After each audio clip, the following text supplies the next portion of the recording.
लंका विजय और श्री राम के राज्याभिषेक के बाद हनुमान जी हिमालय पर तपस्या करने चले गए। वहां वे अपनी भक्ति में लीन होकर पत्थर की शिलाओं रॉक्स पर अपने नाखूनों से रामायण लिखने लगे। यह रामायण इतनी सुंदर और पवित्र थी कि इसकी चर्चा स्वर्ग तक पहुंच गई। उधर महर्षि वाल्मीकि ने भी अपनी रामायण पूरी कर ली थी और वे उसे भगवान राम को दिखाने जा रहे थे। रास्ते में वे हनुमान जी से मिलने हिमालय पहुंचे। जब वाल्मीकि जी ने हनुमान जी द्वारा लिखी गई रामायण पढ़ी तो उनकी आंखों में आंसू आ गए। हनुमान जी ने पूछा, ऋषिवर, आप रो क्यों रहे हैं?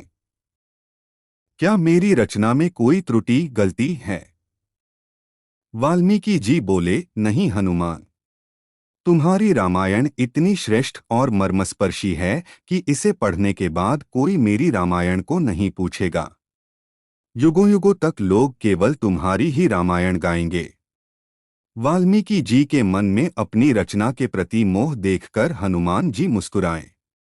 उन्होंने बिना एक पल सोचे वह विशाल पत्थर की शिला अपने कंधे पर उठाई और उसे समुद्र में विसर्जित फेंक कर दिया। वाल्मीकि जी हैरान रह गए। उन्होंने पूछा, यह क्या किया हनुमान? इतनी महान रचना को नष्ट कर दिया। हनुमान जी ने बड़ी विनम्रता से कहा, मुनिवर, आपने रामायण नाम के लिए लिखी है, लेकिन मैंने तो इसे केवल राम की याद में लिखा था। मेरे राम मेरे हृदय में हैं, मुझे पन्नों या पत्थरों की जरूरत नहीं। यह देखकर वाल्मीकि जी नतमस्तक हो गए।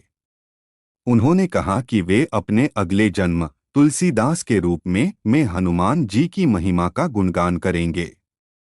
सीख, सच्चा प्रेम और भक्ति कभी दिखावा या नाम नहीं खोजती, वह केवल सेवा में आनंद पाती है।